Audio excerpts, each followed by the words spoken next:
is a formal association of workers that promotes the interest of its members through collective action.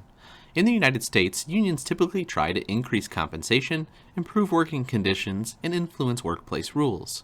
When a union is present, these issues are decided through collective bargaining agreements and specified in formal contracts that have been ratified by both management and labor. Unions did not seem to have a bright future in the 1930s when the National Labor Relations Act, or NLRA, was passed, which gave unions the legal right to exist. They grew to represent about 36% of the workforce in the 1950s, only to see their strength in the private sector drop to less than 8% recently. However, in the public sector, unions' strength continues to grow. These trends illustrate the inherent political nature of unionization, particularly because government and public opinion play such prominent roles in union strength. Whether a union targets a group of employees for organization or employees request union assistance, the union must win support from the employees to become their legal representative.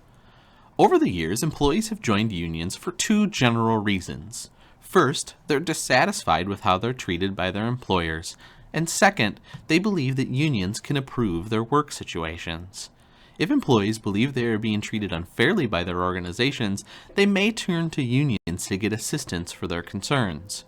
This figure shows the major factors that can trigger unionization as issues of compensation, working conditions, management style, and employee treatment. The right to organize workers and engage in collective bargaining offers little value if workers cannot freely exercise it. Over a period of many years, the federal government has taken action both to hamper unions and protect them. Beginning in the late 1800s, federal and state legislation related to unionization was passed. Here are two of the most prominent acts. The Railway Labor Act, or RLA, of 1926 represented a shift in government regulation of unions. The result of a joint effort between railroad management and unions to reduce transportation strikes, this act gave railroad employees, quote, the right to organize and bargain collectively through representatives of their own choosing. In 1936, airlines and their employees were added to those covered by the RLA. Some experts believe that some of the labor relations problems in the airline industry stem from the provisions of the RLA, and that those problems would be more easily resolved if airlines fell within other labor laws covering most other industries. The crash of the stock market and the onset of the Great Depression in 1929 led to massive cutbacks by employers. In some industries, the resistance by employees led to strikes and violence. Under laws at that time, employees could go to court and have a federal judge issue injunctions ordering workers to return to work. In 1932, Congress passed the Norris-LaGuardia Act, which guaranteed workers some rights to organize and restricted the issuance of court injunctions in labor disputes. The economic crisis of the early 1930s and the continuing restrictions on workers' abilities to organize into unions led to the passage of landmark labor legislation, the Wagner Act in 1935. Later acts reflected other pressures and issues that required legislative attention. 3 acts passed over a period of almost 25 years constitute the foundation of U.S. federal labor law. First, the Wagner Act. Second, the Taft-Hartley Act. And third, the Landrum-Griffin Act. Each act was passed to focus on some facet between relations of unions and management. Passed in 1935, the Wagner Act, or the National Labor Relations Act, was an outgrowth of the Great Depression. With employers having to close or cut back their operations, workers were left with little job security. Unions stepped in to provide a feeling of security and strength for many workers. The Wagner Act declared, in effect, that the official policy of the U.S. government was to encourage collective bargaining. Specifically, it established the right of workers to organize, unhampered by management interference through unfair labor practices. To protect union rights, the Wagner Act prohibited employers from using unfair labor practices. 5 of those practices were identified as follows. First, interfering with, restraining, or coercing employees in the exercise of their right to organize or bargain collectively. Second, dominating or interfering with the formulation or administration of any labor union. Third, encouraging or discouraging membership in any labor organization by discriminating with regard to hiring, tenure, or conditions of employment. Fourth, discharging or otherwise discriminating against an employee because the employee filed charges that gave testimony under the Act. And fifth, refusing to bargain collectively with representatives of the employees. The Wagner Act also established the National Labor Relations Board, or NLRB, as an independent entity to enforce the provisions of the Act. The NLRB administers all provisions of the Wagner Act and the subsequent labor relations legislation. The primary foundations of the NLRB include conducting unionization elections, investigating complaints by employers or unions through its fact-finding process, issuing opinions on its findings, and prosecuting violations in court.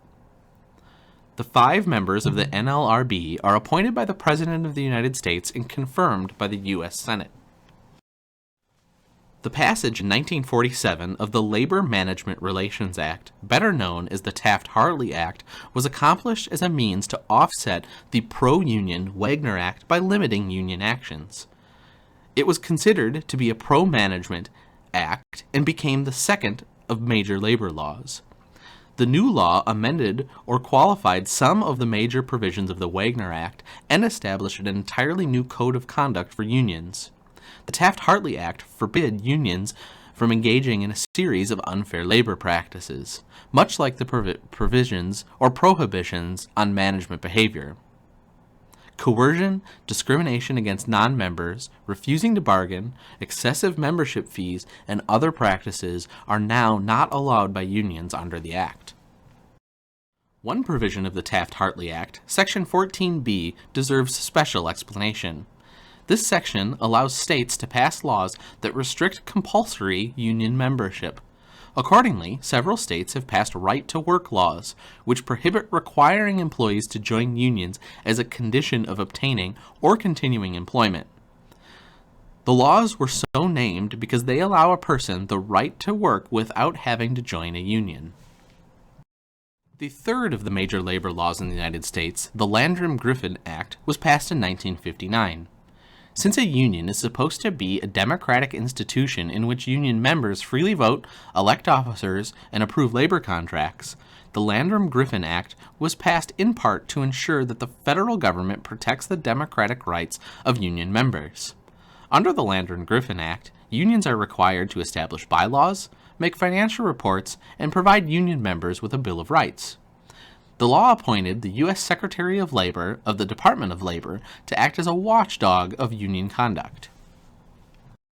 The process of unionizing might begin in 2 primary ways. First, a union targeting an industry or company, or second, employees requesting union representation. In the first case, the local or national union identifies a firm or industry in which it believes unionization can succeed. The logic for targeting is that if the union succeeds in one firm or in a portion of the industry, then many other workers in the industry would be willing to consider unionization. In the second case, the impetus for union organizing occurs when individual workers at an employer contact a union to express a desire to unionize. The employees themselves and/or the union may then begin to campaign to win support of other employees to start the process of unionization. Like other entities seeking members, a union usually mounts an organized campaign to persuade individuals to join. As it would be expected, employers respond to unionization efforts by taking various types of opposing actions. Union prevention efforts, as they're known, can include holding mandatory employee informational meetings, distributing anti-union leaflets at work and mailing anti-union letters to employees' homes, or providing and using anti-union videos, emails, or other electronic communication. A union authorization card is then signed by employees to designate a union as their collective bargaining agent. At least 30% of employees in the targeted group must sign authorization cards before an election can be called. Union advocates have lobbied for changing laws so that elections are not needed if more than 50% of eligible employees sign authorization cards. The fact that an employee signs an authorization card does not necessarily mean that the employee is in favor of a union. It means only that the employee would like to take the opportunity to vote on having a union. Employees who do not want a union might sign authorization cards because they want management to know they are disgruntled, or because they want to avoid upsetting coworkers who are advocating for unionization.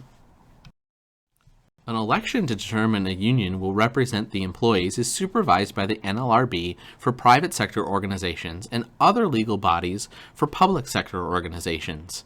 In the state of Minnesota, the public sector organization is called the Bureau of Mediation Services. If two unions are attempting to represent employees, the employees will have three choices: Union A, Union B, or no union. Before any election, the appropriate bargaining unit must be determined. A bargaining unit is comprised of all employees eligible to select a single union to represent and bargain collectively for them. If management and the union do not agree on who is included in the unit, the regional office of the NLRB or the other legal body for a public sector organization, such as the BMS or Bureau of Mediation Service, must make the determination.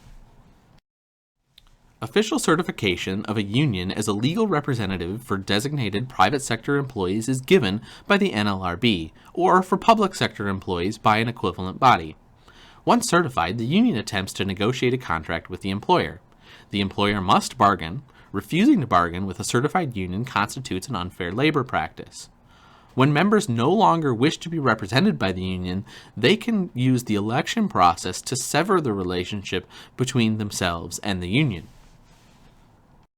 Collective bargaining, the last step in unionization, is the process whereby representatives of management and workers negotiate over wages, hours, and other terms and conditions of employment.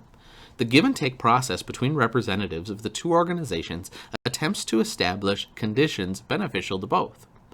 It is also a relationship based on relative power. The NLRB has defined collective bargaining issues in three ways. The categories it's used are mandatory, permissive, and illegal. Let's take a look. Mandatory issues are those identified specifically by labor laws or court decisions as subject to bargaining. If either party demands that issues in this category to be subject to bargaining, then they must occur. Generally, mandatory issues relate to wages, benefits, the nature of a job, and other work-related subjects. Issues that are not mandatory and relate to certain jobs are permissive issues. For example, the following issues can be bargained over if both parties agree: benefits for retired employees, product prices for employees, and performance bonds. A final category of legal issues includes those issues which would require either party to take illegal action. Examples would be given preference to the union members when hiring employees or demanding a closed shop provision in the contract. If one side wants to bargain over an illegal issue, the other side can refuse. The collective bargaining process involved in negotiating a contract consists of four possible stages: preparation and initial demands, negotiations, settlement or impasse, and strikes and lockouts. Throughout the process, management and labor deal with the terms of their own relationship. Both labor and management representatives spend considerable time preparing for negotiations.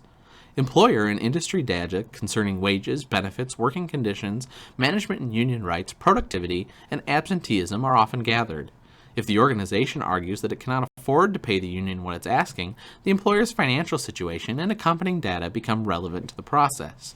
However, the union must request such information before the employer is obligated to provide it. Typical bargaining includes initial proposals of expectations by both sides. The primary focus of bargaining for both the union and management is on the core areas of wages, benefits, working hours, and conditions. After taking initial positions, each side attempts to determine what the other side values highly so they can best bargain. For example, the union might be asking the employer to pay for dental benefits as part of the package and also includes wage increases and retirement benefits. However, the union may be interested in retirement benefits and might be willing to trade dental payments for other retirement benefits. Management must determine what the union's priorities are to give and take through the process. Good faith provisions in federal law require that both employers and union bargaining representatives negotiate in good faith. In good faith negotiations, the parties agree to send negotiators who can bargain and make decisions, rather than people who do not have the authority to commit to either group a decision. After reaching an initial agreement, the bargaining parties usually return to their respective constituencies to determine if the informal agreement is acceptable. A particularly crucial stage is the ratification of the labor agreement, which occurs when union members vote to accept the terms negotiated in that agreement. Before ratification, the union negotiating team explains the agreement to union members and presents it for a vote. If members approve the agreement, it is then formalized into a collective bargaining agreement. Regardless of the structure of the bargaining process, labor and management do not always reach an agreement. If they reach an impasse, then disputes can be taken to conciliation, mediation, or arbitration. When an impasse occurs, an outside party, such as the Federal Mediation and Conciliation Service, may be able to help two parties continue negotiations and reach a solution. In conciliation, a third party assists union and management negotiators to reach a voluntary settlement, but makes no proposals for solutions. In mediation, the third party may suggest ideas for solutions and help negotiations reach settlement. In arbitration, a neutral third party, much like a judge, makes a decision. Arbitration can be conducted by an individual or panel of individuals. Interest arbitration attempts to solve bargaining impasses, primarily in the public sector. This type of arbitration is not frequently used in the private sector because companies generally do not want an outside party making decisions about their rights, wages, benefits, and other issues. However, grievance or rights arbitration is extensively used in the private sector. Fortunately, in many situations, agreements are reached through negotiations without the need for arbitration. However, when impasses occur, strikes and lockouts can happen. During a strike, union members refuse to work to put pressure on the employer. Often, striking union employees picket or demonstrate against the employer outside their place of business. Despite current trends, evidence suggests that some employees are using strikes because they believe their interests are not being adequately considered by politicians, organizations, and managers. According to information collected by the Bureau of Labor Statistics, there were 11 significant work stoppages in one recent year.